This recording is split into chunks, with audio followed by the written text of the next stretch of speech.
All right, so here's what I figured out and what the book's going to be about as far as the right hand is concerned. Think of it as your joints as like these tools, and you have this ball and socket joint here in the arm, and that goes in like a ball and socket and has this wide range of motion because it's ball and sockety, so it can go all over the place. And then you have your elbow, which goes in and out like a drawbridge. You have your forearm, which rotates, and then you have the wrists, which can go towards the pinky or the thumb and up and down. And then you have the fingers, which can come together, spread apart, and they can go out and towards the palm.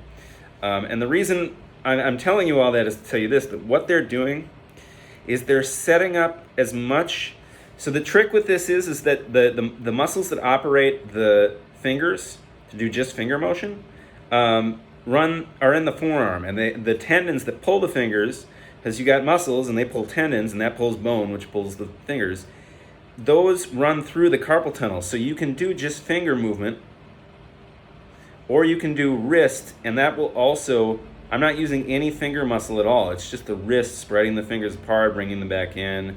And so what they're doing is they're setting up the guitar, and there's not one way to do it, but I'm going to show you the way my teacher does it and the way I've learned how to do it internalized. They're setting up the guitar and then using this joint here, bringing it such that they're getting into the right position so that most of what's being done to set up the hand and the wrist so the fingers can flow fluidly, because remember the tendons are running through the carpal tunnel. They're setting up as much of that as possible with gravity, and then once they have that, they use a little bit of muscular exertion to hold it in place, because again, if you let that wrist go all over the place as you're playing, it's going to mess with the fingers. And so the end result is, and I'm going to regret saying I can just do this, but hopefully I can, is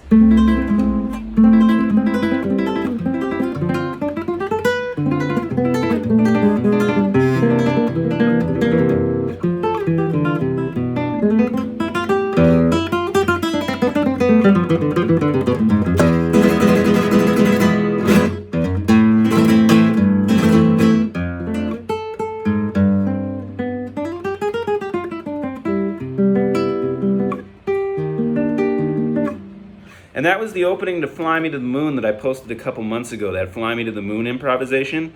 When I first did that, I'm not going to go into a long detail because I want this video short, but I didn't know how to control what I was doing, and now I know. And I have a book, and I have put so much work into this, so much, and I'm just glad it's over.